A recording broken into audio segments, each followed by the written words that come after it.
किरमानी साहब, ये कब से हो रहा था कि पार्टी में ये डिवीजन होने लगी कि एक ग्रुप ऐसा सामने आया जो शहबाज शरीफ के साथ ज़्यादा कंफर्टेबल फील करता था, फिर आपने कहा कि वही लोग हो सकते हैं जो बाजवा साहब को एक्सटेंशन दिलवाने के लिए जिन्होंने दबाव डाला या जिन्होंने मजबूर किया नवाज शरीफ साहब को।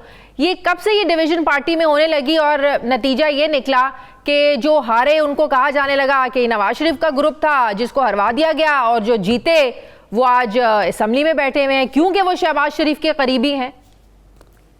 जी शुक्रिया शाजिया बीबी। देखिए, आपने माशाल्लाह बहुत लंबा इंट्रो किया और उसमें आपने अपने सवालों के खुद ही जवाब भी दे दिए।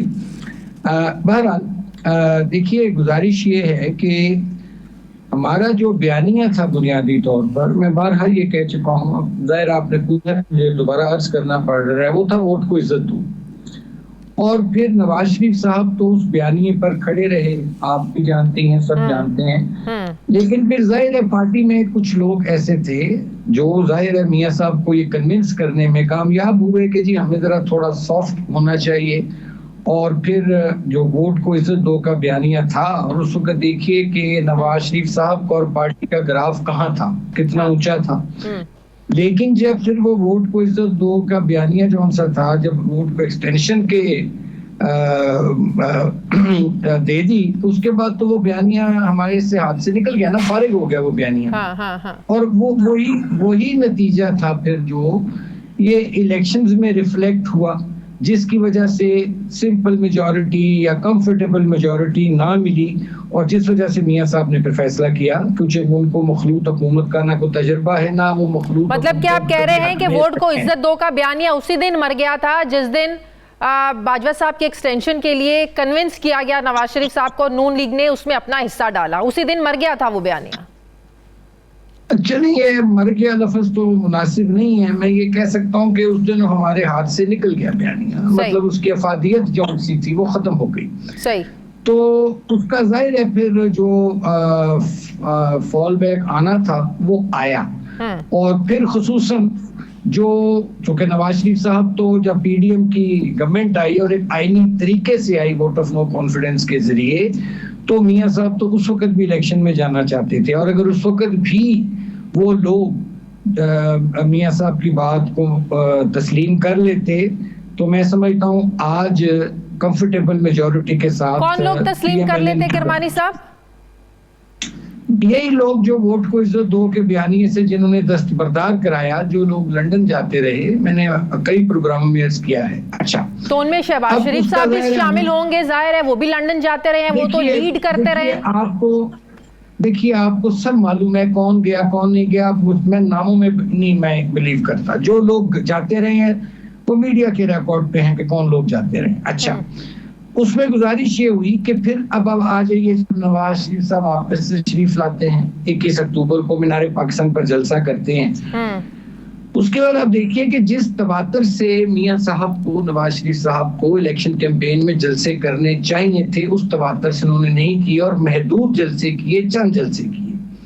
वेयरएज के अगर आप माजी में देखें, 2008 देख लें, 2013 देख लें, 2018 देख लें, नवाज शरीफ साहब के जलसों की तादाद काफी ज्यादा थी। तो इस बार कम क्यों किए? कोई स्ट्रैटेजी थी, कोई खास स्ट्रैटेजी थी, या उन्हीं लोगों ने मना किया जो नहीं चाहते थे नवाज शरीफ वजीर आजम बने?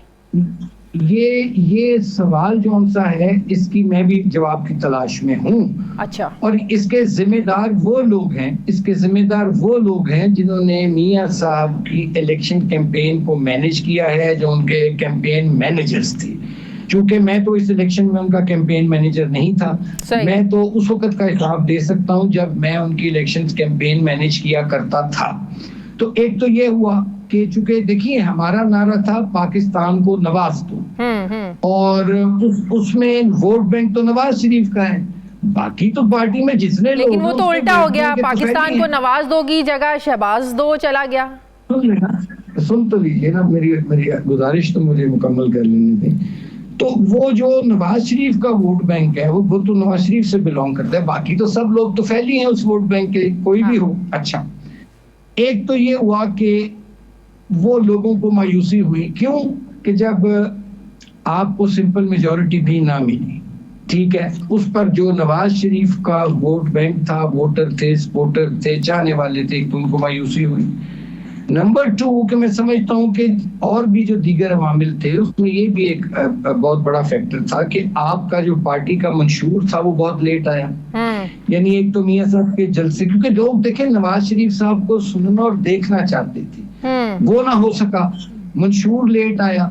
उसके बाद फिर एक बहुत बड़ा अहम फैक्टर है जिसको हम अब भूल जाते हैं बात करनी, कि देखिए मियां साहब 4 साल के बाद तशरीफ लाए थे इलाज के जरिए के सिलसिले में, लंदन में वो मुकीम रहे, वो गैर फाल थे, उन मानों में वो पाकिस्तान में एक्टिव नहीं रहे। एक उसने भी हमें नुकसान पहुंचाया उस चीज ने।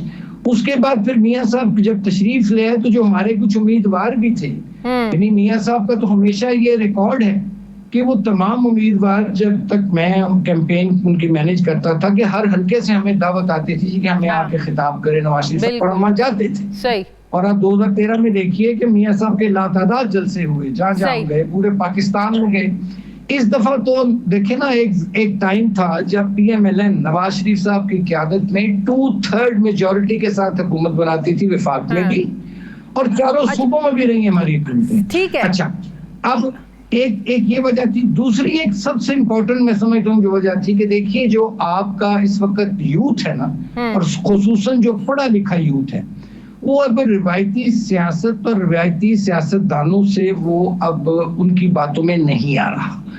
क्यों? कि उसने वो देखता है कि भाई एक मैं मिडिल क्लास का एजुकेटेड यूथ हूँ और मैं हाथ में डिग्री लेके बेरोजगार फिर बाहर वो सड़क पे धिक्के खाते हैं, घर आते हो अपने बूढ़े माँ बाप देखते जिनकी कमरे टूट गई हैं, बिनाई चली गई उसको डिग्री दिलवाने में, और बाहर उसको मौके नहीं है। सही। एक वो यूथ था जो इस सिस्टम से आजिज आया हुआ था, उस यूथ ने भी इस सिस्टम के खिलाफ बजरिया वोट बगावत की है, रिवोल्ट किया। क्या उस यूथ का वो हिस्सा जिसने बगावत की है और वोट गया है इमरान खान को, तहरीक इंसाफ को, क्या वो वोट बैंक मरियम नवाज पंजाब को लीड करते हुए आप समझते हैं वापस ला सकती हैं? देखिए, इसमें तो बहुत मेहनत उन्हें करना पड़ेगी। इसमें मेरी एक तजवीज़ है जो मैंने ऑलरेडी बहुत अरसा पहले जब नवाज शरीफ साहब लंदन में थे तो उनकी खिदमत में मैंने अर्ज की थी कि देखिए जो ये होती है ना, the parties give birth to the governments can't give birth to the parties। ठीक है ना जी। मैंने उनको तब भी किया था कि मेरी लेकिन आवाज शायद इतनी कमजोर है कि वो नहीं सुनी गई। मैंने नवाज शरीफ साहब की खिदमत में अर्ज किया था, मैं रिकॉर्ड पर हूँ, कि सर हुकूमती और पार्टी ओहदे अलग कर दीजिए, और ये पार्टी की ऑर्गेनाइजेशन जो होती है ये हमा वक्त काम होता है, मसरूफियत का 24/7 है।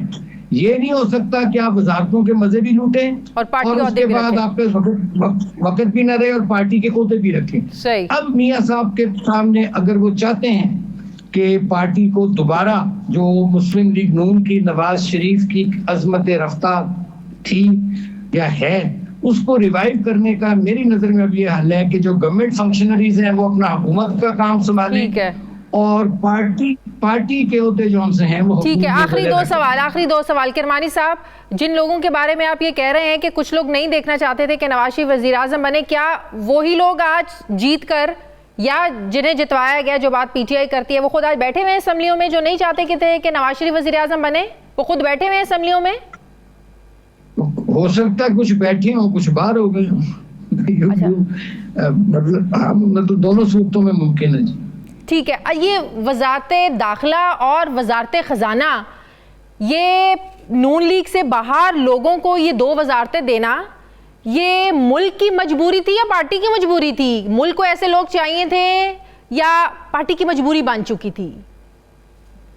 देखिए, जब पावर पॉलिटिक्स होती है ना, याद रखिएगा, तो उसमें आपको फेवर्स देनी भी पड़ती हैं और उसके बदले में फिर फेवर्स मिलती भी हैं। अच्छा। तो ये पावर पॉलिटिक्स है, बदकिस्मती से इस मुल्क में काफी अरसे से हो रही है। तो फिर ये सारी चीजें आपको फिर कुछ अपनी मनवानी पड़ती है, कुछ दूसरे की माननी पड़ती है। तो ये सिलसिला तो पाकिस्तान में चल रहा है। 2 वजारतों के फैसले कहीं और से हुए हैं, ये सियासी फैसले नहीं है। मैं ये नहीं कह रहा कहीं और से हुए हैं, फैसले तो मुशावरत से हुए, लेकिन जाहिर है कौन किसका नुमाइंदा है वो जाहिर है सामने आ जाएंगी चीजें, बहुत जल्द सामने चीजें नजर आना ठीक शुरू हो जाएंगी। है, ठीक है, बहुत शुक्रिया